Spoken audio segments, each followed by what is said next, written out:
အားလုံးမင်္ဂလာပါတချင်လန်ဖို့ကိုကြည့်ရှုအပ်နေတော့ပြည်သူများအားလုံးကျေးဇူးတင်ပါတယ်အခုချိန်မှာချင်းပြည်နယ်လူမှုရေးဝန်ကြီးပေါ်လူမင်းထန်ဒီ2020မှာ30မြို့နယ်ရဲ့ပြည်နယ်လွှတ်တော်အမှတ်2ကနေဝင်ပြန်မဲ့အမလောင်ဖြစ်ပါတယ်အခုကျွန်တော်တို့2015ကနေ20ကြားမှာပါတီဆောင်ရွက်ခဲ့ပြီးတော့ဘလူမျိုးနဲ့2020ကနေရွေးကောက်ပွဲဝင်ပြန်ဖို့ပြင်ဆင်နေတယ်လေဆိုတဲ့အချက်လေးတွေကျွန်တော်မြင်မြန်တော့မှာဖြစ်ပါတယ်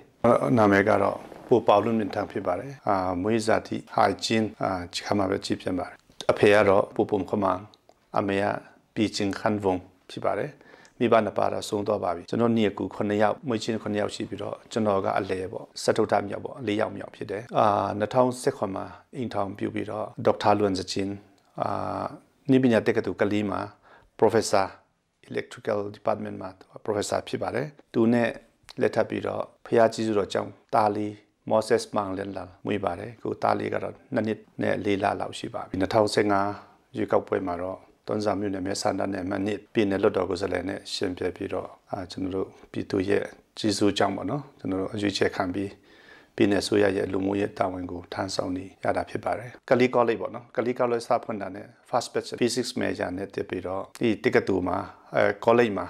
ကောလိပ်တက်တဲ့ချိန်မှာကျွန်တော်ခါစားရချင်းစာပြည်နယ်ချင်းချင်းမှုကော်မတီရဲ့မှာပါဝင်ပြီးတော့ကျွန်တော်အဲ့ကတည်းကလူမှုရေးကန်တာပဲတာဝန်ယူပါတယ်ပြီးတော့တော်တွန်ဆောင်ဇိုမီဆမ်စင်ဒီပေါ်နာရဲ့အတွင်းမှုအထွေထွေအတွင်းမှုကိုလည်းတာဝန်ယူပါတယ်1995မှာပွဲရပြီးတော့ကျွန်တော်တို့စီးပွဲတစ်ဖက်နဲ့အလုပ်တစ်ဖက်နဲ့ပေါ့နော်ကြောင်းတက်ပါတယ်ပြီးတော့ရန်ကုန်2000မှာရောက်ပြီးတော့ရန်ကုန်မှာ2006နောက်ပိုင်းမှာတော့ကျွန်တော်လူမှုရေးကန်တာမှာပါပါတယ်2008 910မှာတော့ချင်းလူမှုရေးအတင်းမှာရန်ကုန်မှာပါဝင်ပြီးတော့အဲ့ချိန်တော့အသက်အငယ်ဆုံးချင်းလူမှုရေးအတင်းဖွဲ့ဝင်ဖြစ်ပါတယ်။ဒီမှာကျွန်တော်တို့အဖိုးကြီးဒီပင်စင်စားတွေနဲ့ပေါင်းပြီးတော့ခေါ်တော့ပွဲအတွက်ပါဝင်ခဲ့တယ်။အဲ့မှာကျွန်တော်ဖြော်ဖြီးကန္တာတာဝန်ယူပြီးတော့ဦးချင်းခန်ပုံတို့ပေါ့နော်ဆိုဒီတမားတွေနဲ့ပေါင်းပြီးတော့ခေါ်တော့ပွဲကိုရန်ကုန်နှစ်ချင်းအတင်းချုပ်ရဲ့ခါမှာကျင်းပခဲ့ပါတယ်။ပြီးတော့2010နဲ့2010ကြားကတော့ပါတီဖက်မှာပုံမပါပြီးတော့ပါတီဥက္ကဋ္ဌကြီးရဲ့တွားရည်လာခက်ခဲတဲ့ဟာတွေကျွန်တော်ကားတစ်စီးရှိတဲ့အတွက်ကြောင့်ကားနဲ့လိုက်ဖို့အဲ့လိုပါဝင်ခဲ့ပါတယ်2010နောက်ပိုင်းမှာတော့ပါတီရဲ့အတွင်းမှုနှစ်တာဝန်ယူပြီးတော့2015ထိပေါ့အဲ့လိုပါဝင်ခဲ့တယ်ပြီးတော့တခြားလှုပ်ရှားမှုမှာတော့ Zomi Music Uplift Society ဆိုတာရှိပါတယ် Zomas အဲ့မှာလည်းကျွန်တော်ဥက္ကဋ္ဌတာဝန်ယူပြီးတော့ Music Uplift Society ကိုပါဝင်ခဲ့တယ်ပြီးတော့ Tedim Association လို့ခေါ်တယ် Tedim မြို့နယ်အသင်းမှာလည်းပဲကျွန်တော်တို့ပါတယ်ပြီးတော့ Zolas လို့ခေါ်တယ် Zomi Literature and Culture Uplift Society အဲ့မှာလည်းပဲကျွန်တော်တို့ editor board of editor ထဲမှာပါပါတယ်ဒါတွေကကျွန်တော်ရဲ့ဒီ social မှာပါဝင်ခဲ့တဲ့အပိုင်းတွေရှိပါတယ်ဖြစ်ပါတယ်ဝန်ကြီးပြောသလိုပေါ့နော်ဒီ2012ကနေ ZCD ရဲ့ပါတီတွဲဖက်တွင်းမှုထမ်းဆောင်နေပြီဆိုတော့ဒီနိုင်ငံရေးလောကထက်ကိုဘယ်လိုပုံစံနဲ့ဝင်လာတယ်လဲအခု15ကနေ20ကြားမှာလည်းဝန်ကြီးအနေနဲ့ပေါ့နော်ဒီမှာလောက်နေတယ်20လည်းပြန်ဖို့ရှိနေတော့ဝန်ကြီးရဲ့နိုင်ငံရေးခံယူချက်နဲ့အခု ZCD ပါတီကလည်းဒေတာအတွင်းမှာပါတီလောက်ဖို့ရည်မှန်းချက်တွေပါတီလောက်ဆောင်နေပြီလေဆိုတဲ့ဟာလေးတွေပေါ့နော်အဲ့ဒါတော်တော်များများစိတ်ဝင်စားပါတယ်ဘာဖြစ်လို့စီးပွဲလုပ်တဲ့လူတယောက်ကနိုင်ငံထဲဝင်လာလဲပေါ့နော်ဒါလည်းတစ်ဖက်မှာစိတ်ဝင်စားရလည်းဖြစ်မှာပါကျွန်တော်တို့ဘဝကျွန်တော်တို့ဖြတ်တန်းခဲ့တဲ့ဘဝကခုနကျွန်တော်ပြောသလိုနဝတာခက်ဖြစ်တယ်ပြီးတော့ပညာရေးရောဒီအလောက်ကိုက်ခွန်းလန်းဒီမိမင်နေတဲ့အချိန်ပေါ့နော်အဲ့မှာကျွန်တော်တို့စီးပွားရေးလုပ်တယ်ဆိုရင်လည်းပဲတကယ်ကျတော့သူများလူ company ကြီးနဲ့လုပ်တာတော့မဟုတ်ဘူးကိုယ့်ရဲ့ဝန်ကြောင်းတာလောက်ပဲရှိကျွန်တော်တို့အိန္ဒိယနဲ့မြန်မာကိုကူးလို့ပြီးတော့သွားတဲ့နေရာမှာနောက်ပိုင်းမှာဘာဖြစ်လာလဲဆိုရင်ကျွန်တော်ရဲ့လူမျိုးရေးပေါ့နော်ကျွန်တော်လူမျိုးကန္တာနဲ့ဒီနိုင်ငံရေးရဲ့အခက်အခဲတွေကြားထဲမှာဒီတာရဲ့အခက်အခဲဆိုတာကခုလူငယ်ပိုင်းဒီအများဖြင့်ကျွန်တော်2000ခုနှစ်မှာတိုက်ခန်းဝယ်ပြီးတော့ကျွန်တော်ကလေးတွေလူငယ်တွေပေါ့ရန်ကုန်မှာနေခိုင်းတယ်အလုပ်တချို့ကျမလေးရှားသွားရင်သွားပေါ့နော်ညနေကျွန်တော်ဘာတတိယလဲဆိုရင်ကျွန်တော်တို့ကဒီပြုတ်ပြန်ပြောင်းလဲတစ်ခုအဲမှာမပါဘူးဆိုရင်လူတွေကနိုင်ငံခြားပဲရောက်သွားနောက်ဆုံးဘယ်ပါဒီမှာပဲပါဒီနိုင်ငံရေးပြုတ်ပြန်ပြောင်းလဲမှုထဲမှာပါဖို့ဆိုတဲ့စိတ်ကိုရင်လေးနဲ့ကိုယ့်ရဲ့လူမျိုးရေးလှုပ်ဆောင်ချက်တွေနဲ့ပေါင်းစပ်ပြီးတော့နိုင်ငံရေးဘက်ကိုနည်းနည်းလက်လာတယ်ခုအိန္ဒိယမှာဆိုရင်အရင်တုန်းကကျွန်တော်အမျိုးတွေပါပဲမနီပူမီဇိုရမ်မှာအမျိုးတွေရှိတယ်ဘဝအတူတူပဲ generation အတူတူပါပဲဒါပေမဲ့သူတို့ကနိုင်ငံရေးကောင်းတဲ့ခါကျတော့ကိုမျက်စိအောက်မှာပဲ4-50နှစ်အတွင်းမှာအများကြီးပြောင်းလဲသွားတယ်ခလေးတွေဆိုရင်သူတို့ကပညာပဲဥစားပေးတယ် တော်တဲ့လူကလည်းတော်တဲ့လျောက်ဘဝကိုပြုတ်ပြန်ပြောင်းလဲနိုင်တယ်အဲ့ဒါကြောင့်ဒီဟာကကျွန်တော်ကိုဆွဲဆောင်တဲ့အိန္ဒိယတွားချင်းပေါ့နော်အိန္ဒိယပြည်နဲ့မြန်မာပြည်ကိုနှစ်ခုတွားတဲ့အခါမှာဒီစီးပွားရေးလုပ်ရင်ကိုယ့်အတွက်တော့အဆင်ပြေမယ်ဒါပေမဲ့အမြတ်အတွက်တော့မလုပ်နိုင်အဲဒါကြောင့်ကျွန်တော်နိုင်ငံကိုလှည့်လာတယ်2010မတိုင်ခင်မှာခုနကျွန်တော်ပြောသလိုပါတီမွေးနေ့တို့မှာကျွန်တော်ကိုဖိတ်ပြီးတော့ကျွန်တော်ထမင်းကျွေးခိုင်းတယ်ကျွန်တော် ZNC ပေါ့ ZNC မွေးနေ့ဒီမှာပါဝင်တယ်2010ကျတော့ပါတီလူကြီးတွေကပါဝင်ခိုင်းတော့ကျွန်တော်ပါဝင်လာချင်းဖြစ်ပါတယ်အဲ့မှာကျွန်တော်တို့ UNFC နဲ့ UNA ရဲ့တွေ့ဆုံပွဲငင်းချင်းကိစ္စမှာကျွန်တော်ချောင်းပိုင်းနဲ့မဲဆောက်နှစ်ခေါက်တက်ပါတယ်ကျွန်တော် CNF ပါဝင် UNFC နဲ့တွေ့ဆုံပြီးတော့ဒီမှာဆွေးနွေးချက်ဒီမှာပါဝင်တဲ့အခါမှာဒါတွေကပုံပြီးတော့ကျွန်တော်ကိုဆွဲဆောင်လာတယ်ပေါ့နော်ဒါလုပ်ပြီးတော့နောက်တနေ့ကြာရင်ကျွန်တော်တိုင်းရင်းသားတွေနဲ့ဒီပြည်မပါတီကြီးနဲ့ပူးပေါင်းပြီးတော့နိုင်ငံတော်ကိုပြုတ်ပြင်မယ်ပေါ့နော်ဒါနဲ့2010နှစ်ဒီပါတီရဲ့တာဝန်ကိုကျွန်တော်လက်ခံပြီးတော့ပါဝင်နိုင်ခြင်းဖြစ်ပါတယ်အဲ့ဒါကြောင့်ကျွန်တော်တို့ပါတီကတော့ဒီ Zombie Congress for Democracy အနေနဲ့အဓိကတစ်ဖက်မှာကျွန်တော်တိုင်းရင်းသားတွေရဲ့ identity ပေါ့နော်ကျွန်တော်တို့ဘာလဲလူတွေကဘယ်လိုခေါ်တယ်လဲကိုကဘယ်လိုခေါ်တယ်လဲကိုရဲ့ပြီးတော့ကိုဒီတာမှာကိုက self determination ရှိဖို့ဒါလေးတွေကမူတစ်ခုဖြစ်ပါတယ်ပြီးတော့ democracy ရဲ့မူဖြစ်တဲ့ government for the people by the people for the people ဒါလည်းပဲမဖြစ်မနေကျွန်တော်လုပ်ဖို့လိုပါတယ်ပြီးတော့ဒီစီးပွားရေးမှာလည်းပဲအရင်တုန်းကလိုပဲတတ်မှတ် limited မဟုတ်ဘဲနဲ့ကျွန်တော် open market ဖြစ်ဖို့လူတိုင်းပါဝင်နိုင်တဲ့စီးပွားရေးတွေပေါ့ဒါဖြစ်ဖို့ကျွန်တော်တို့ပါလာတယ်ပြီးတော့နောက်ဆုံးလေးချက်ထဲမှာတော့ကျွန်တော်တို့ pen long spirit ပေါ့နော်ကျွန်တော်တို့ရဲ့ pen long spirit မရှိတော့ဘူးဆိုရင်ကျွန်တော်နိုင်ငံမှာတော့ဘယ်လိုမှအဆင်မပြေဘူးအဲဒါကြောင့် pen long spirit ဖြစ်ဖို့ကျွန်တော်တို့ချင်းမှာလည်းကျွန်တော်တို့၃ယောက်ကလည်းမတွားထုတ်ခဲ့တယ်အဲဒါကြောင့်ပို့ထောင်းစခုပေါ့နော်ကျွန်တော်တည်တန်းစားဖြစ်ချင်အနေနဲ့အဲဒါကြောင့်ဒီကိုပင်လုံစာချုပ်ရဲ့အနှစ်သာရကိုဖော်ထုတ်နိုင်ဖို့ဆိုတဲ့အချက်၄ချက်ကိုပါတီအနေနဲ့ဆွဲကင်ပြီးတော့လေ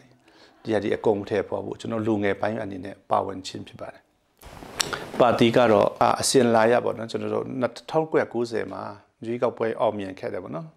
ကျွန်တော်တည်မြို့နယ်မှာတယောက်ပူချင်းစန်တန်းတွန်းဇာမြို့နယ်တော့ပူထန်းလျန်ပောင်သူတို့နှစ်ယောက်ကအောင်မြင်ခဲ့တယ်ဒါပေမဲ့1990ရွေးကောက်ပွဲကဘာမှမရလိုက်ဘူးပေါ့နော်993လောက်ကနေပြီးတော့ CRPP ဥက္ကဋ္ဌကပါတီဥက္ကဋ္ဌပူချင်းစန်တန်းက CRPP member ဖြစ်လာတယ်အဲ့ဒါကြောင့်ကျွန်တော်တို့တောက်လျှောက်လောက်တာကတော့သူတို့ထုံထဲမှာရှိတယ်ထုံကထွက်လာတော့မှ NLD နဲ့ UNA နဲ့ပေါင်းဆက်ပြီးတော့လှုပ်တဲ့အပိုင်းကြီးတွေတော့ပဲကျွန်တော်နိုင်ငံမှာပါဝင်ခွင့်ရှိတယ်2010နောက်ပိုင်းမှာတော့ပုံမှုနည်းနည်းပိုလွတ်လပ်လာတာပေါ့နော်လွတ်လပ်လာတော့ခလီးဒီလူငယ်ပိုင်းတွေကိုကျွန်တော်တို့နိုင်ငံခြားတင်တန်းလေးတွေပေါ့နော်တက်ခိုက်တာတော့ဘာလို့ရှိပါတယ်ပြီးတော့2010မှာဝင်ပြီး2015ဝင်လိုက်တော့2015မှာကျွန်တော်တို့6ယောက်ကအပြည်နယ်မှာ2ယောက်ပြည်သူ့မှာ2ယောက်အမျိုးသားမှာ2ယောက်လွတ်တော်ကိုဆိုတဲ့6ယောက်ကရွေးခံတာပေါ့နော်ဒါတခုထိဒီ6ယောက်နဲ့ပဲသွား run နေတယ်အဲ့ဒါနဲ့ပါတီအနေနဲ့တော့ကျွန်တော်တီးတန့်စွမ်းဆောင်နိုင်မှုမရှိပြီမဲ့ကျွန်တော်ကြီးနတ်တာကဒီပြည်သူအစိုးရကန်တာမှာကျွန်တော်တို့စွမ်းတမန်လုပ်ခဲ့တဲ့တိုင်းရင်းသားခွင့်ရေးကကွယ်ဆောက်ရှောက်တဲ့ဥပဒေတွေထွက်လာတယ်တိုင်းရင်းသားလူမျိုးများဝင်ကြီးဌာနတွေဖြစ်လာတယ်ဒါတွေကကျွန်တော်တို့မြန်မာနိုင်ငံမှာအရင်တုန်းကမျှော်လင့်ချက်မဲ့ခဲ့တဲ့အချိန်ရှိပါတယ်အခုနောက်ပိုင်းမှာဒီတိုင်းရင်းသားလူမျိုးများရဲ့ဝင်ကြီးဌာနထွက်လာတဲ့အခါကျတော့ဒါကတော့ကျွန်တော်တို့အတွက်တခါတကူပွင့်လာတယ်ပေါ့နော်အဲ့ဒီအပြန်ကိုကျွန်တော်ဥပဒေရစာပေနဲ့ယဉ်ကျေးမှုတွေထွက်လာတယ်ပြီးတော့ OC ဌာနပေါ့နော်ပြီးတော့တိုင်းရင်းသားများအခွင့်အရေးကာကွယ်ဆောင်ရှောက်ရေးဥပဒေ OC ဌာနတွေပေါ်လာတဲ့အခါမှာဒါဒီအပေါ်မှာကျွန်တော်တို့စာပေနဲ့ယဉ်ကျေးမှုထိမ့်သိမ့်မှုလုပ်တယ်တစ်ဖက်မှာလည်းဒီတိုင်းရင်းသားတွေကျွန်တော်တို့ဌာနေတိုင်းရင်းသားတွေပါချင်းထဲမှာမလိုအပ်ဘဲနဲ့ချင်း53မျိုးဆိုတဲ့ဟာလည်းထွက်လာတယ်ဒါလည်းတကယ်ကျတော့မဖြစ်တဲ့မှုပေါ့နော်မဖြစ်တဲ့နေရာတွေဒါဒီအမှန်ကြဖို့ပြီးတော့အခုအမျိုးနာမည်နာမတွေပေါ့နော်ကျွန်တော်အမှန်ကန်ခေါ်နိုင်ဖို့တိုင်းရင်းသားခွင့်ထဲမှာပါပါတယ်ကျွန်တော်တို့နာမည်ခေါ်တာတွေနာမည်မဲ့တာတွေအစယဉ်ကျေးမှုကောင်းမွန်တဲ့ယဉ်ကျေးမှုစနစ်တွေရှိပါတယ်ဒါထိမ့်သိမ့်ဖို့ဒါလည်းပါတီကနေဒါလေးတွေကျွန်တော်တို့ပြည်သူကိုအတိပြီးတော့ဆောင်ရွက်နေတယ်အထူးသဖြင့်စာပေနဲ့ယဉ်ကျေးမှုထိမ့်သိမ့်နိုင်ဖို့ကလည်းအဓိကဖြစ်ပါတယ်ပြီးတော့တစ်ဖက်မှာလူငယ်တွေကိုမွေးထုတ်ဖို့နောက်ပိုင်းမှာလူငယ်တွေအတွက်ကျွန်တော်ဘယ်လိုလုပ်မလဲဆိုတဲ့စဉ်းစားလာပါတယ်ကျွန်တော်ကုလူငယ်တွေကအရင်တုန်းကတော့ကျွန်တော်တို့ဘွဲရအောင်တက်ပြီးတော့ဘွဲရမှထမ်းလုပ်မယ်ပေါ့ခုနောက်ပိုင်းမှာလူငယ်တွေကအဲ့လိုမလူတော့ဘူးလူငယ်တွေအနေနဲ့လည်းတတ်နိုင်တဲ့လောက်ကိုယ့်ရဲ့အစွမ်းစားလေးကိုကိုယ်အတတ်ပညာလေးတွေကိုစားပြီးတော့ဆောင်ရွက်ဖို့နော်ဒါကြောင့်ကျွန်တော်လူငယ်တွေကို awareness ပေါ့နော်တောက်လျှောက်တော်တဲ့လူကတော့ဘွဲရအောင်တက်ပေါ့နောက်ဘွဲမရရင်တောင်မှကိုဘာတတ်ပညာရှိတယ်လဲဘာ professional အနေနဲ့ကားမောင်းတတ်သလားဒါလေးကြီးကျွန်တော်တို့လုပ်ပြီးတော့ ကလေးတွေလူငယ်တွေကို awareness ပေါ့နော်ပြီးပါတယ်အဲကြောင့်ကျွန်တော်တို့စိတ်ဝင်စားကျွန်တော်တို့ရဲ့ပါတီရဲ့ motto တစ်ခုဖြစ်တဲ့ open market policy ဖြစ်လာရင်တစ်ဖက်တစ်လမ်းမှာကျွန်တော်ဘယ်မှာပါနိုင်တယ်လဲလူမိခိုးတဲ့အစင်းကနေပြီးတော့ကိုယ့်အကူ self support အနေနဲ့ရပ်တည်နိုင်ပေါ့နော်တခုခုလုပ်နိုင်အောင်ပေါ့နော်ဒါလေးတွေကျွန်တော်အားပြီးဆုံးရွက်နေပါတယ်2015ကလည်း20ကြာမှာပေါ့နော်ဒီလူမျိုးရေးဝင်ကြီးဆိုတော့ဒီပညာရေးကျန်းမာရေးတိုင်းသားတို့များရေးရချင်းပြည်နယ်ကိုလည်းခံထားတယ်ပေါ့နော်ဆိုတော့အဲ့လိုမျိုးလောက်ဆောင်နေတဲ့ခါမှာဘာဒီအောင်မြင်မှုတွေပေါ့နော်အဓိကပြောစရာရှိတဲ့ဟာလေးတွေဘာတွေရှိမလဲပေါ့နော်ပြီးရင်ရောဒီ2020မှာဝင်ပြန်ဖို့ပြန်စီစဉ်ထားတော့အဲ့ဒါဝင်ပြန်ပြီးတော့ဘာတွေလောက်ဖို့စိတ်ကူးထားတာလေးတွေပြင်ဆင်ထားတဲ့ဟာလေးတွေဘာတွေရှိလဲဆိုကျွန်တော်အနေနဲ့တော့ဒီလူမှုရေးတာဝန်ယူပြီးတော့ဆောင်ရွက်တဲ့အခါမှာ2016ကနေပြီးတော့ခု2020အထိပေါ့နော်တက်တန်ပြီဘုရောကတော့6လလောက်ပဲကျန်တော့တယ်အဲ့ထဲမှာကျွန်တော်တို့ပြောင်းလဲမှုတစ်ခုကတော့ဒီအစိုးရတက်တန်မှာ social နဲ့ပတ်သက်ပြီးတော့လူမှုကာကွယ်ဆောင်ရှောက်နဲ့ပတ်သက်ပြီးတော့ပြောင်းလဲမှုဖြစ်ပါတယ်အဲ့ထဲမှာပြည်ထောင်စုအနေနဲ့အဲ့ flagship ဆိုပြီးတော့ကျွန်တော်တို့လူမှုကာကွယ်ဆောင်ရှောက်ရေးမှာ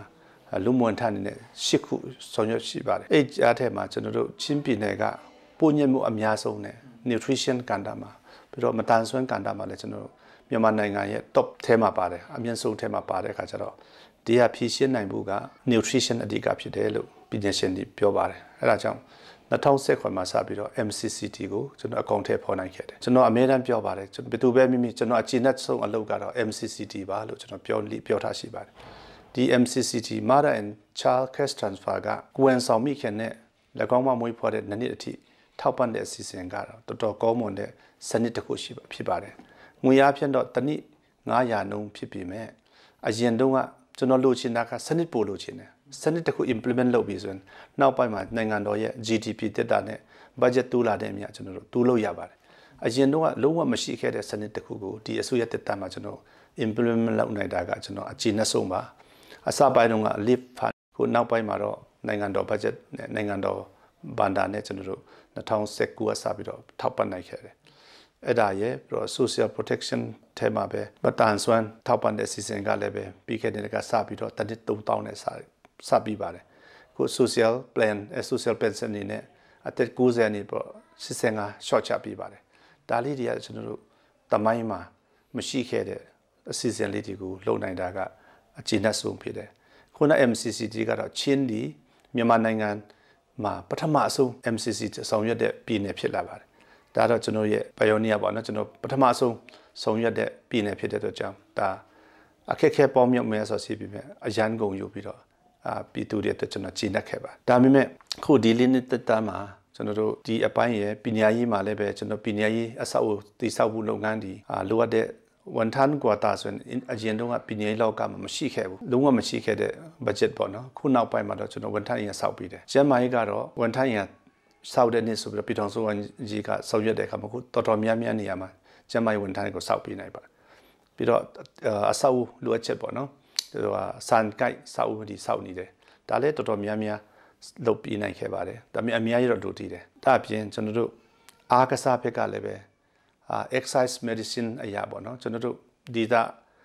ကြေးရွာဘောလုံးကွက်လေးတွေဖောက်ပြီးတော့ပြီးခဲ့တဲ့နှစ်အထိဆိုရင်120ကွင်းလောက်ဖောက်ပြီးနိုင်ခဲ့ပါတယ်ရွာတိုင်းမှာဘောလုံးကွက်မရှိတဲ့နေရာမှာဘောလုံးကွက်ကျင်းတဲ့နေရာမှာဘောလုံးကွက်တွေနည်းနည်းချက်ပြီးတယ်ပြီးတော့တချို့တော့ဝေဖန်တယ်ဒါပေမဲ့ကျွန်တော်ကြည်နှက်တာကဘာသာရေးတာသနာဖြစ်အတွက်ပေါ့နော်တာသနာရေး budget မဟုတ်ပြီမဲ့ဖရားကျောင်းတည်ဆောက်တာတို့ဘုန်းကြီးကျောင်းလည်းပါပါတယ်ဗုဒ္ဓဘာသာတွေအတွက်ဒါလေးတွေကျွန်တော်တို့နာတာလာ budget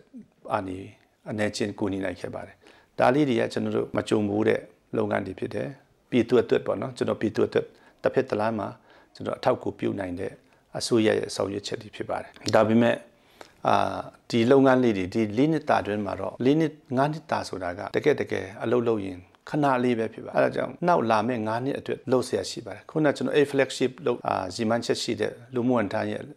လုပ်ငန်းရှင်တွေကအခုကျွန်တော်၄ခုလောက်ပဲစနိုင်ပါသေးတယ်ကြံ၄ခုကိုနောက်နှစ်မှာဆောင်ရွက်ဖို့လိုမှာဖြစ်ပါတယ်အဲဒါကြောင့်တချို့လုပ်ငန်းတွေကတဝက်တစ်ပြက်ဖြစ်ပါတယ်တချို့ plan တွေကမစနိုင်တဲ့ plan တွေရှိပါတယ်ဒါတွေဆောင်ရွက်နိုင်ဖို့ကနောက်9နှစ်တက်တန်းအတွက်ဆက်လက်ဆောင်ရွက်နိုင်ဖို့လိုပါတယ်အဲဒါကြောင့်လဲကျွန်တော်အနေနဲ့ဒီ2020ရွေးကောက်ပွဲကိုပြန်လည်ပါဝင်ပြီးတော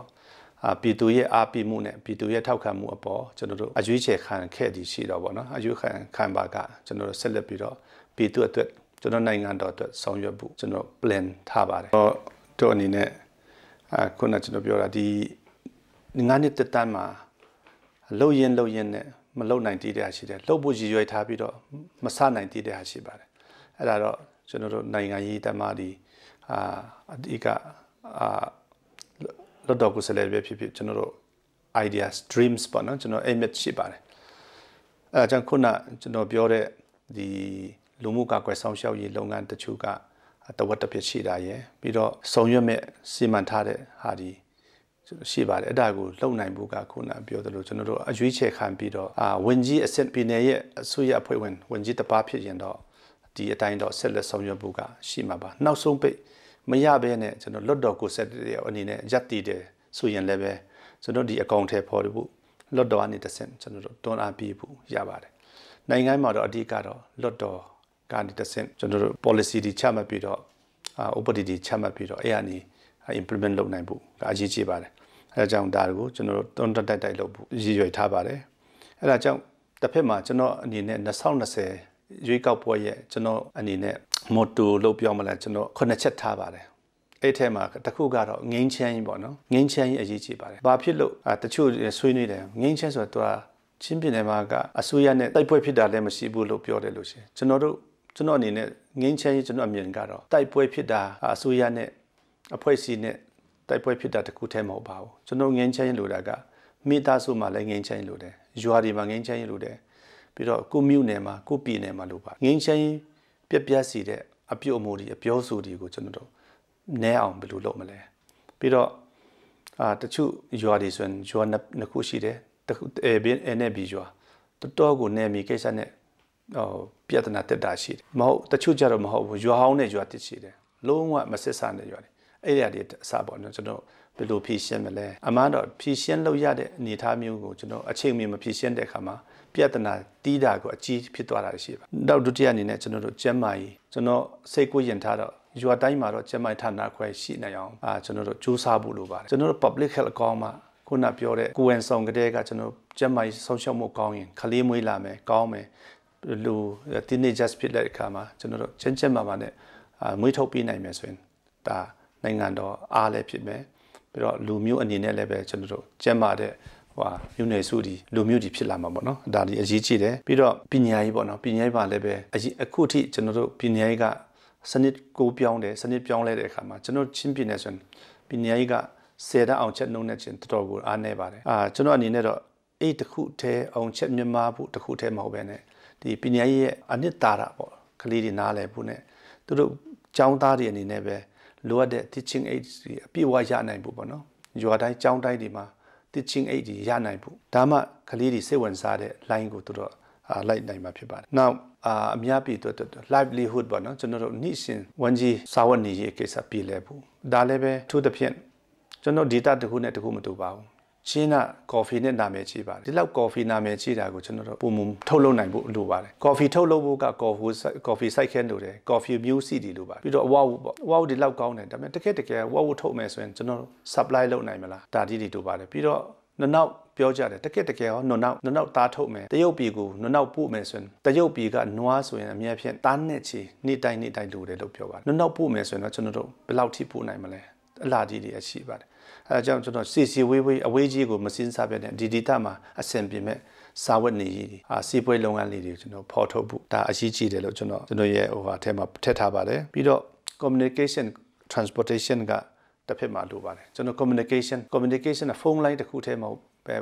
ဲဖုန်းလိုင်းပါဝင်ပေါ့နော်ပြီးတော့တွားရေးလာရေး transport တွေကျွန်တော်ချင်းတွေကဘာကြောင့်ဒီလောက်စကားကွဲလွဲတွားကြတယ်ကွဲပြားကြတယ်ဆိုရင် communication အားနေတယ်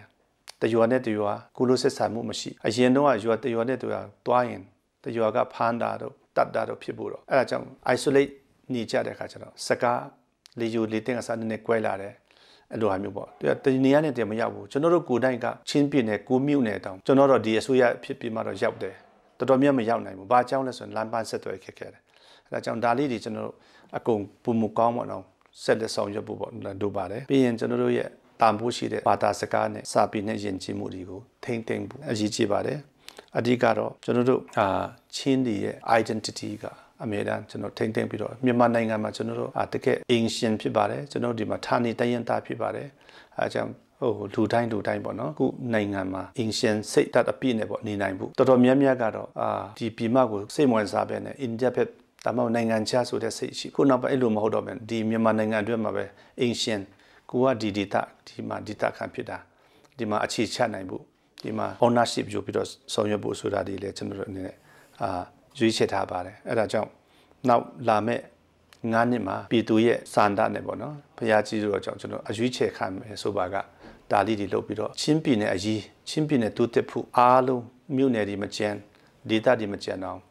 တစ်ချက်ရရင်တစ်ချက်ကိုခွဲဝေမယ်တရားရရင်တရားကိုခွဲဝေပြီးတော့ဆောင်ရွက်မယ်ဆိုရင်ကျွန်တော်တို့ကဖွံ့ဖြိုးနှုန်းကတော့တူချင်မှတူမယ်ဟာခါနဲ့ဒီရွာတွေကတော့ဘယ်လို့မှမတူနိုင်ပါဘူးဒါပေမဲ့သူအနေချင်းဒါပဲခွာမယ်အားလုံး equity ဖြစ်အောင်ကျွန်တော်တို့ဆောင်ရွက်ဖို့ကျွန်တော်တော့ဒါပဲဆရာတက်ပြန်ပါတယ်အဲဒါကြောင့်ကျွန်တော်တို့နောက်နှစ်ဒီမှာဒီပလဲဝနဲ့ကြီးခါကြမှာဘာအသားစီးမှမရှိဘဲနဲ့မြို့နယ်တိုင်းမှာအားလုံးဖက်ဆုံဖွံ့ဖြိုးအောင်အဆအအရာမှာကျွန်တော်တို့equity ဖြစ်အောင်ပေါ့နော်ကျွန်တော်ဆောင်ရွက်ဖို့ကျွန်တော်စဉ်းစားပါတယ်2015ကနေ20ကြာကိုယ့်ရဲ့မိစန္ဒနေမြေအတွက်ပေါ့နော်ဖွံ့ဖြိုးရေးကစားဒီခုပညာရေးကျန်းမာရေးဝန်ကြီးကိုင်တဲ့ကဏ္ဍတွေမှာဘယ်လောက်ထိဒေသခံတွေရဲ့အတိုင်းကိုယ်ပိုင်ပုံမှုဘယ်လောက်ထိလှုပ်ဆောင်ပေးခဲ့တယ်လဲဆိုတာနဲ့သိချင်ပါတယ်ကျွန်တော်အနေနဲ့တော့ဒီအထူးသဖြင့်ကိုမြို့ကျွန်တော်တာဝန်ယူတဲ့မြို့နယ်ကျွန်တော်ဝန်ကြီးတွေကတော့တမြို့နယ်စီတာဝန်ယူခိုင်းပါတယ်အားလုံးကတော့ကိုမြို့နယ်စလုံးစိုက်ပြီးမယ်ပေါ့နော်အထူးသဖြင့်ကျွန်တော်အနေနဲ့နံပါတ်1ကတော့ဒီခုနလဲကျွန်တော်ပြောသလိုလမ်းပန်းဆက်သွယ်ရေးပေါ့နော်တည်တယ်နဲ့တွန်ချခါတည်တယ်တွန်ချန်ချခါကမိုင်80ရှိပါတယ်အဲ့မိုင်80ကိုပြည်ထောင်စုဘတ်ဂျက်နဲ့ပေါ့နော်ကျွန်တော်တို့ဒီ9နှစ်အတွင်းမှာကတ်တရားပေါက်သွားပါတယ်အခုထိအဲ့မိုင်80ကိုကျွန်တော်နှိချင်းပြန်သွားလို့ရတဲ့အနေအထားမျိုးဖြစ်ပါတယ်ဒါတော့တခုပေါ့နော်ပြီးတော့ကျေးလက်လမ်းအနေနဲ့လည်းပဲကျွန်တော်ဇမ်ပီလမ်းခွဲနေပြီးတော့ high ချင်းအထိကျွန်တော်လမ်းဖောက်ပြီးတော့တိတ်တော့စိတ်တိုင်းမကြတည်ပြီမဲ့လမ်းတော့ပေါက်သွားပါပြီပြီးတော့ရွာကြီးတွေရဲ့ရွာတွင်းလမ်းတွေကိုကတ်တရား concrete ကြောပြီးတော့ဖောက်ခင်းပြပါတယ်ပြီးတော့ကျောင်းအစင်တူကလည်းပဲကျွန်တော်တို့အဆွေတက်တမ်းမှာတော့အထက်တန်းကျောင်း3ကျောင်းတူပြီးတော့ကျွန်တော်သွန်းစားပြီးတော့12ကျောင်းနောက်ပိုင်းမှာလည်းလူတော့မလူတော့ပါဘူးအဲကြောင့်ဒါဒီအစင်တူတာဒီမဖြစ်မနေအမအခွဲကနေအမကလုပ်ပြပါတယ်ပြီးတော့အဆောက်အဦအနေနဲ့ပတ်သက်ပြီးတော့လည်းပဲကျွန်တော်တို့ဒီ9နှစ်အတွင်းမှာကျွန်တော်တို့အထကအကြောင်းဒီဗုဒ္ဓတန်အကြောင်းတွေပေါ့နော်တော်တော်များများကျွန်တော်အဆောက်အဦတစ်ဆောက်ပြနိုင်ခဲ့ပါတယ်ပြီးတော့ကျန်းမာရေးဘက်ကရောပြီးတော့ဒီကတော့ဒီဆောက်ရေးပိုင်းဒီဆောက်ရေးကဘတ်ဂျက်ပေါ်မှာမူတည်တဲ့အခါကျတော့ကိုရတဲ့ဘတ်ဂျက်ပေါ်မှာပဲဆောင်ရွက်ရတာဖြစ်ပဲတော်တော်များများမြည်ပါတယ်ဘတ်ဂျက်ကိုဘယ်လိုခွဲဝေတယ်လဲဆိုဘတ်ဂျက်ကတော့လိုရည်နဲ့ခွဲတာဖြစ်အကြောင်းလိုရည်တဲ့ဒေတာရဲ့ဘတ်ဂျက်နဲ့များတဲ့ဒေတာရဲ့ဘတ်ဂျက်တော့ဘယ်လိုမှမတူနိုင်ဘူးဒါလည်းပြောချင်တယ်ဒါပေမဲ့ရတဲ့ဘတ်ဂျက်လေးကိုတော့ကျွန်တော်တို့အကြီးကြီးတဲ့နေရာတွေကိုအိုးစားပြီးတော့ချပြီးတယ်ဆောင်ရွက်ပြီးပါတယ်ပြီးတော့ခုနကျွန်တော်ပြောတာကဒီဖျားเจ้าတွေပေါ့နော်စောက်တဲ့ခါမှာတော်တော်များများဖျားเจ้าဆောက်ဖို့အခက်အခဲရှိပါတယ်အဲ့ဒါလေးတွေကျွန်တော်တို့တနည်းမှာဖျားเจ้า3เจ้า4เจ้าဆောက်ပြီးခြင်းအပြင်အတင်းတော်တွေလည်းအရန်အဆင်ပြေပြီးတော့ဝန်တာပါတယ်ကျွန်တော်ရွာမြို့ဖြစ်တဲ့ချီခါမှာတော့အာကစားယုံတယုံစောက်ပြနိုင်ခဲ့ပါတယ်ဒါလည်းကျွန်တော်တို့ဒီတာအတွက်အိမ်မက်မှာမရှိဘူးတဲ့တခုပေါ့နော်ဒါစောက်ပြခြင်းဘူးကလေးတွေဆိုနေ့တိုင်းမှာအာကစားယုံပေါ့တယ်မှာ fitness ကျွန်တော်တို့ပစ္စည်းတွေထားတယ်ပြီးတော့အာကစားယုံထဲမှာပင်းပေါင်ကြက်တောင် volleyball ထားတဲ့ခါကျတော့အာကစားဘက်ကလည်းပုံမစိတ်ဝင်စားလာပါပြီးတော့ကိုမြို့နယ်မဟုတ်ပြီမဲ့နိုင်ငံတော်ချပြီးတဲ့မိုလာတန် ascended မိုလာတန်ကိုကျွန်တော်ဟာကတိမှာစောက်ချင်းအဖြစ်ဒီဟာလည်းပဲတော်တော်များများအနေနဲ့မျက်စိပွင့်သွားတယ်လို့ပြောမှာပေါ့ကျွန်တော်တို့နောက်ပိုင်းမှာ standard sun ကိမူလာတန်ကျောင်းပေါ့မူလာတန်ကျောင်းတကယ်ဆင်းမီတဲ့မူလာတန်ကျောင်းတစ်ကျောင်းဒီဘာဒီစီတန်ဆိုတဲ့အမြန်လေးတဲ့တိုးတက်သွားတာဖြစ်ပါတယ်အဲဒါကြောင့်ကျွန်တော်တို့ဒီ9နှစ်တက်တန်းအတွင်းမှာတော့ဒီသားရဲ့ဖွံ့ဖြိုးမှုကြီးမယ်ဆိုရင်အရင်နှစ်ပေါင်း20 30နဲ့တခြားစီဖြစ်ပါတယ်အဲဒါကြောင့်ဒီအစိုးရတက်တန်းရဲ့ပြုပြင်ပြောင်းလဲမှုကတော့တော်တော်ကိုပြည်သူအတွက်အကျိုးရှိတယ်ကျွန်တော်တို့လည်းလှုပ်ရင်းနဲ့ကြည်ရင်းနဲ့အရန်ကြည်နဲ့ပြည်တည်ဖြစ်ပါတယ်2015ရွေးကောက်ပွဲတုန်းကဒီ SCD နဲ့ NLD ဆိုရင်တော့မဲ့ဖက်ပုံဆိုင်နဲ့တချို့ NLD SCD ပြန်မဲ့နေရာမှာ NLD ကနေရာဖြည့်ပေးတယ်လို့ကြားရပါဘူးလေအခု9နှစ်ညီပါကာလအတွင်းမှာရော SCD နဲ့ NLD နဲ့ဘယ်လိုပုံစံနဲ့လက်တွေ့ပြီးတော့ပေါ့နော်ဘာတွေလောက်ဆောင်နေတယ်2020အလွန်မှာရောဘေးချီအဆင်ဖြစ်သွားနိုင်လေပေါ့နော်သိချင်ပါတယ်ကျွန်တော်2015ရွေးကောက်ပွဲမှာတော့ပါရှိတယ်လဲဆိုရင်အခုကျွန်တော်တို့နိုင်ငံတော်တိုင်ပင်ခံဒေါအောင်ဆန်းစုကြည်အနေနဲ့သူ့ရဲ့ CRPP member တွေပြိုင်တဲ့မဲဆန္ဒနယ်ကိုသူ ရှောင်ပြီးတယ်။အဲကြောင့်2015ရွေးကောက်ပွဲမှာတက်ဒီမြုပ်နဲ့ပြည်သူ့လွှတ်တော်နေရာကိုပူချင်ရှန်ထန်ကပြိုင်တဲ့အခါကျတော့ NLD ကဒီနေရာကိုမပြိုင်ဘဲနဲ့ဒီတိုင်းပဲဟောလုပ်ပါတယ်။ဒါလည်းထူးခြားမှုတစ်ခုပေါ့နော်။ပြီးတော့ခုဒီနေ့အထိကတော့ကျွန်တော်တို့ ZCD အနေနဲ့6ယောက်လောက်ပဲလွှတ်တော်ကိုယ်စား6ယောက်ပဲတက်ပြီးမယ်။ပြည်နယ်မှာကျွန်တော်ကိုလူမျိုးဝန်ကြီးတာဝန်ပေးပါတယ်ပြီးတော့တခြားအဖွဲ့တွေလည်းပဲကျွန်တော်အမျိုးသမီးတယောက်ရှိတယ်အမျိုးသားလွတ်တော်တွန်းစာမျိုးနဲ့အမျိုးသားလွတ်တော်ကိုယ်စားလှယ်ဆိုရင်ဥပဒေပူပေါင်းမှာ14ယောက်ကော်မတီပေါ့နော်အဲ့မှာပါပါတယ်ပြီးတော့ပြည်သူ့လွတ်တော်တွန်းစာလည်းပဲပြည်နယ်ရေးမြင့်တင်ရေးကော်မတီမှာအတွင်းမှုတာဝန်ပြီးတော့ပါပါတယ်ဆိုတော့9နှစ်တာအတွင်းမှာတော့တော်တော်ကိုကျွန်တော်တို့ပါဝင်ကြတယ်ပြီးတော့ NLD ပြောမလားပြည်ထောင်စုအဆင့်အနေနဲ့လည်းပဲကျွန်တော်ကိုမပစ်ထားဘူးဆိုတော့ကျွန်တော်ပြောလို့ရပါတယ်ဒီ2020ကျတော့ကျွန်တော်တို့ပူချင်းစင်တာကလည်းမပြိုင်တော့ဘူးပြီးတော့ NLD နဲ့ဘာမူဝါဒလည်းရှိလဲတော့မသိဘူးလောလောဆယ်တော့အကုန်ပြိုင်တယ်လောလောဆယ်ဆိုရင်ကျွန်တော် NLD ကတော့ပြိုင်ဖြစ်တစ်ခုတော့ဖြစ်လာတာပေါ့ဒါပေမဲ့ဆက်ပြီးတော့ဘာလုပ်မလဲဆိုတဲ့အပိုင်းမှာကျွန်တော်တို့ ZCD ကတော့ UNN နဲ့ပေါင်းမှာ United Nationalities Alliance မှာကျွန်တော်ပါဝင်ပါတယ်အဲဒါကြောင့်ကျွန်တော်မူဝါဒတွေကတော့အဓိကကျွန်တော်တို့ UNN ရဲ့မူဝါဒပေါ့နော်ပါတယ်အထူးသဖြင့်436ပြင်ဆင်ရေးတို့ဥပဒေ2008ဥပဒေပြင်ဆင်ရေးတွေရတာကျွန်တော်တို့အရင်2010 17နှစ်ပတ်ချင်မှာကျွန်တော်တို့ NLD နဲ့ပူးပေါင်းပြီးတော့ဆောင်ရွက်ခဲ့တဲ့လုပ်ငန်းတစ်ခုဖြစ်ပါတယ်မပြည့်ပြတ်မလုပ်နိုင်သေးတဲ့လုပ်ငန်းတစ်ခုပေါ့နော်ဒါလေးတွေလည်းကျွန်တော် UN အုပ်စုနဲ့ NLD တွေပေါင်းပြီးတော့အမြဲတမ်းလုပ်တာဖြစ်တယ်ဒီလာမယ့်အချိန်မှာရောဒါဒီပြန်ဖို့လို့တလားလူရင်လို့တလို့ကျွန်တော်တို့ဒါဆက်လုပ်ဖို့ပဲနိုင်ငံရေးဝန်တာဖြစ်ပါတယ်ကျွန်တော်တို့ပြည်သူ့အတွက်အကျိုးရှိမဲ့ပြည်သူ့အကျိုးပြုမဲ့စနစ်ကြီးပေါ်လာဖို့နော် Federal Democracy တော့ဒီဥပဒေပြင်ဆင်ရေးတွေကကျွန်တော် UN အုပ်စုနဲ့ပေါင်းပြီးတော့ဆောင်ရွက်ဖို့လိုတယ်ဒါကဒီ NLD ရဲ့2020နောက်ပိုင်းမှာသူတို့ရဲ့ဆုံးဖြတ်ချက်ဖြစ်မှာပါကျွန်တော်ကတော့ ZCD အနေနဲ့တော့ UN ကဘာလုပ်မယ် UN နဲ့အမြဲတမ်းရပ်တည်ပြီးတော့ဘာပဲလုပ် UN ရဲ့အတန် UN ရဲ့လမ်းညွှန်ချက် UN ရဲ့ရပ်တည်ချက်ကိုဆက်လက်ထိန်းသိမ်းဖို့လိုပါတယ်ကျွန်တော်တို့ရဲ့ standpoint ကတော့ခုနကျွန်တော်ပြောသလိုကျွန်တော်ပါတီမှာ၄ချက်ရှိသလို Federal Democracy ပြီးတော့ပြန်လုံစိတ်ဓာတ်တွေအရေးကြီးပါတယ်ဒါလေးတွေအကောင့်ထဲပေါ်နိုင်တဲ့အထိဆက်လက်ပြီးတော့တရင်သားအဖွဲ့တွေနဲ့ရပ်တည်ပြီးတော့ဆောင်ရွက်သွားဖို့ဖြစ်ပါတယ်နောက်ဆုံးအနေနဲ့အားချချင်တဲ့ဟာလေးဒီပြောပြပါကျွန်တော်ရဲ့ vision ပေါ့နော် vision ကဘာရှိလဲဆိုရင်ကျွန်တော်ဖြစ်တိုင်းခဲ့တဲ့ဒီကျွန်တော်ရဲ့အသက်တာအသက်340အတွင်းမှာပြောင်းလဲမှုပြန်ချင်မယ်ဆိုရင်ကျွန်တော်မဆလာတုန်းကတော့ဘာဖြစ်ပြည်နယ်မြို့နယ်ဒီမှာနည်းနည်းစီးလို့မှုပိုကောင်းတယ်အဲ့နဲ့နောက်ပိုင်းမှာဘာဖြစ်သွားလဲဆိုရင်လူတွေကကိုယ့်ရဲ့ဝန်ကြီးကြောင်းလားဘာကြောင်းလဲလို့တကွေးတို့ကဖြစ်ပြီးတော့မြို့နယ်ကလည်းမစီးယုံနိုင်မစီးလုံးနိုင်ပြည်နယ်လုံးကလည်းပဲမစီးလုံးနိုင်ဖြစ်ပါတယ်အဲဒါခုတွန်းစာမြို့နယ်ဆိုရင်ကျွန်တော်စိတ်ကိုရင်ထဲကနောက်2025ဆိုရင်ဒီနေ့ကတော့ကျွန်တော်တို့တွန်းစာတမြို့နယ်လုံးကို ZCD ကနိုင်ဘူးကျွန်တော်ဆုတောင်းထားတယ်ဘာကြောင်းလဲဆိုရင်ပထမ2015တုန်းကကျွန်တော်စီမကြီးမှထားတဲ့တိုင်မသွားနိုင်တာကအမတ်တစ်မဲဆန္ဒနဲ့ပြည့်တဲ့လူကကျွန်တော်ခွင့်မပြုတ်ချင်ဘူးဒါပေမဲ့ तू အတင်းတောင်းတယ်က तू ပေးလိုက်တယ်ဒါပေမဲ့ तू ရှုံးသွားတယ်အကြောင်းရှိတယ်အဲကြောင့်ကျွန်တော်တို့နိုင်ငံရေးအနေနဲ့ကျွန်တော် area ကိုစားပြုတ်မှုကအိုးစားပြီးတော့ကျွန်တော်လုပ်ဖို့ဒီနေ့ဆိုရင်ကျွန်တော်ထန်ကိုက်ဘက်ကအမတ်တစ်နယ်မှာကျွန်တော်တို့ဒီတာခန်တယောက်တက်လာတဲ့ခါကျတော့တော်တော်ကိုကောင်းလာပါတယ်အဲကြောင့်လာမယ့်အချိန်ဒီမှာလည်းပဲကျွန်တော်တို့စကားရတော်လကောင်းမြို့နယ်ဆိုရတော်လကောင်းကျွန်တော်လွမ်းချုံမဲ့လက်တော်ကိုစလက်ဒီမွေးထုတ်နိုင်ဖို့နော်ထွက်ပေါ်လာနိုင်ဖို့ကျွန်တော်ရည်ရွယ်ပြီးတော့ဆောင်ရွက်တယ်တချို့ကြတော့အနော်တယ် ZCD ကတီတန်ပေါ့ကျွန်တော်တို့ဒီတက်ဒီ dialect ပြောတဲ့လူဒီအတွက်ပဲထင်တယ်လို့မဟုတ်ပါဘူးကျွန်တော်စိတ်ကိုရင်တာနိုင်ငံရေးပါတီဆိုတာက platform တစ်ခုအနေနဲ့ကျွန်တော်ရွေးချယ်တာဖြစ်ပဲတကယ်ဦးတည်ချက်ကတော့အားလုံးပါဖို့ပေါ့နော်ဒါအထူးတစ်ဖြင့်ကျွန်တော်စိတ်ကိုရင်တာပါအဲ့ဒါကြောင့်အရင်တုန်းကတွန်းစာမိတယ်ဆိုတော့ Tado speaking ရှိတယ် Zo speaking ရှိတယ်ဒီလူတွေကိုကျွန်တော်တို့အားလုံးပါဝင်နိုင်အောင်လုပ်မယ်ဆိုရင်ခုနပြည်မြို့နယ်တွင်းမှာအဖွဲ့လိုက်အမျိုးမျိုးဖြစ်နိုင်တဲ့ကိစ္စချက်တွေကျွန်တော်ဖြည့်ရှင်းနိုင်ဖို့ပေါ့နော်ဒါလေးတွေအဲ့ဒါကြောင့်လည်းကျွန်တော် peace ဆိုတာကလက်နဲ့တိုက်ခိုက်မှမဟုတ်ပါဘူးကျွန်တော်တို့အားလုံးပါဝင်ပူးပေါင်းပါဝင်နိုင်တဲ့နီလာနေရှာပြီးတော့ဆောင်ရွက်ဖို့ဒါအရေးကြီးဆုံးဖြစ်ပါတယ်ဒုတိယအနေနဲ့ကျွန်တော်တို့တက်တန်းအပြင်နောက်လာမယ့်အချိန်တွေမှာဒေတာဖွံ့ဖြိုးရေးအတွက် research လုပ်ပြီးတော့ဘာတွေလုပ်တင်တယ်လဲဒါအားလုံးတင်မွေးဝမ်းကြောင်းလုပ်ငန်းတွေရှိဖို့ပေါ့နော်ဒီနှစ်ခုကောင်းမွန်တယ်ဆိုရင်လူတိုင်းကခုလက်နဲ့လုပ်တဲ့လောအခါကစားနိုင်ဖို့ပေါ့နော်ဒါအရေးကြီးဆုံးဖြစ်ပါတယ်အဲ့ဒါတွေလုပ်နိုင်ရင်ဆိုလုပ်နိုင်ဖို့ကျွန်တော်တို့အားလုံးဆရာသက်တန်တဲ့ပါတီအနေနဲ့လည်းပဲဒါလေးကိုကြည့်မယ်ခုဒီနေ့ရွေးကောက်ပွဲပြည်တာနဲ့ကျွန်တော်နောက်9နှစ်အတွက် plan ဆွဲထားတာရှိတယ်အဲ့ဒါကိုတစ်ခုပြီးတစ်ခုအကုန်ထည့်ပေါ်နိုင်ဖို့ လူငယ်ပိုင်းလူကြီးပိုင်းပေါင်းစပ်ပြီးတော့ဆောင်ရွက်ဖို့လိုပါတယ်နောက်အိန္ဒိယနိုင်ငံနဲ့ဆက်ဆံရေးတွေရှိပါတယ်ကျွန်တော်နယ်စပ်တစ်လျှောက်ကတော့အိန္ဒိယဖြစ်တဲ့နယ်စပ်ကုန်သွယ်ရေးရှိမယ်အော်ဂျီခါဆိုကျွန်တော်နယ်စပ်စည်းလုပ်ဖို့ကျွန်တော်တင်ပြထားတယ်ဒါပေမဲ့ခုထိတော့မရသေးဘူးเนาะဒါပေမဲ့ကျွန်တော်တို့အနေနဲ့နေ့တိုင်းစစ်တော်တဲ့လမ်းကြောင်းတွေကို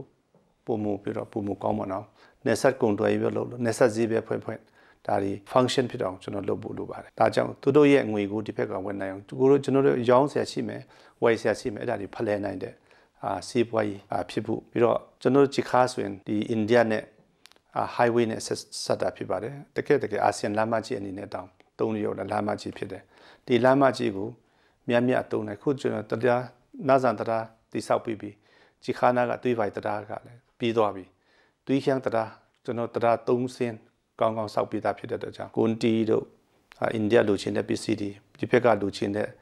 ဓာတ်မြေဩဇာစပေါ့တချို့ဟာတွေကျွန်တော်တို့ကုန်ဖလှယ်နိုင်ဖို့ဒါလေးတွေလုပ်မယ်ဆိုရင်အလုပ်ကားသမားလည်းအလုပ်ဖြစ်မယ်အလုပ်သမားတွေလည်းလုပ်ဖြစ်မယ်အဲဒါကြောင့်ဒါလေးတွေဥစားပြီးတော့ဆောင်ရွက်ရမှာဖြစ်ပါတယ်အဲဒါကြောင့်တစ်ဖက်တစ်လမ်းမှာကျွန်တော်တို့ဝန်ကြီးအဆင်ပြေတယ်လို့နိုင်ငံတော်အနေနဲ့လည်း income tax ဝင်လာနိုင်ဖို့ဒါအကြီးကြီးတယ်အဲဒါကြောင့်ဒီစေကွေးရင်တဲ့ကျွန်တော်အိမ်မက်ဒီအကောင့်ထဲပို့ဖို့ကတော့အခြေခံကပြည်သူရဲ့အားပေးမှုပါပြည်သူအနေနဲ့ခုကျွန်တော်နိုင်ငံရေးတရားဟောပါတယ်ကျွန်တော်တို့ policy ပြောဖို့ပါတယောက်နဲ့တယောက်အမုန်းစကားများပြီးတော့တိုက်ခိုက်မယ်အစားကျွန်တော် plan လေးတွေနဲ့ပြိုင်မယ်သူ့ထက်ကိုစိတ်ကူးရင်ကောင်းအောင်စိတ်ကူးရင်ပုံမကောင်းတဲ့စိတ်ကူးရင်ထားမယ် planning ထားမယ် policy ထားကြအဲ့လိုကောင်းမွန်တဲ့စင်ပြိုင်မှုနဲ့တွားမှဒီ democracy စစ်မှန်တဲ့ democracy ရောက်မှာပေါ့နော်တချို့ဒေသတွေမှာမဟုတ်ဘူးတယောက်နဲ့တယောက်တိုက်ခိုက်ကြတယ်ပုဂ္ဂိုလ်ကြီးတိုက်ခိုက်ကြတယ်ပါတီတိုက်ခိုက်ကြတယ်အဲ့ဒါကကျွန်တော်အနေနဲ့တော့မဖြစ်သင့်ဘူးလို့မြင်ပါတယ်ကျွန်တော်ကိုလိုချင်တာကနိုင်ငံတော်ဖွံ့ဖြိုးဖို့တကယ်စစ်မှန်တဲ့ဒီမိုကရေစီဖြစ်လာဖို့တကယ်ကောင်းမွန်တဲ့ Federal Democracy ဖြစ်လာဖို့ကကျွန်တော်စိတ်ကူးရင်ပေါ့နော်အဲဒါကြောင့်ဒီလိုဖြစ်အောင်အဟနတာဖြစ်မဲ့အပြောစုအပြုတ်မှုတွေမလုပ်ဘဲနဲ့ငင်းငင်းချမ်းချမ်းနဲ့ဒီ2020ရွေးကောက်ပွဲအောင်မြင်ပြီးတော့ဒီရလဒ်ပေါ်မှာကျွန်တော်ဆိုရင်2015မှာမဲ%56ရာခိုင်နှုန်းလောက်နဲ့ကျွန်တော်အောင်မြင်ခဲ့တယ်ကျွန်တော်အရန်ကြည့်ကြတယ်ဒီနေ့လဲကျွန်တော်ပြည်သူကိုတောင်းပါတယ်ကျွန်တော်%အများဆုံးနဲ့အောင်ချင်အဲ့ဒါဒီကျွန်တော်တို့စုစည်းမှုကျွန်တော်တို့ညီညွတ်မှုဖြစ်ပါတယ်အဲဒါကြောင့်ဒီအောင်မြင်တဲ့နေရာမှာလဲအများအသက်အကျိုးရှိအောင်ကျွန်တော်ဆောင်ရွက်ဖို့ကိုယ်စားလှယ်ဒီမှာတာဝန်ရှိတယ်လို့တွန်းအားပေးတဲ့ပြည်သူအနေနဲ့လည်းပဲတစ်ဖက်ဆုံးရောက်အားမပြီးပဲနဲ့မြတ်တဆိုပြီးမြဲကျွန်တော်တို့မဲခွဲဖို့မဟုတ်ပါဘူးမဲမြတ်ဖို့မဟုတ်ပါဘူးကျွန်တော်တို့တရားတစ်ဖက်နဲ့တစ်ဖက်အမုန်းစကားနည်းပေါ့နော်မုန်းစကားမရှိဘဲနဲ့အားပြီးတော့တိုက်တွန်းပြကြဖို့ပေါ့နော်ဒါလည်းကျွန်တော်အနေနဲ့တောင်းဆိုလိုတယ်ကျေးဇူးတင်ပါတယ်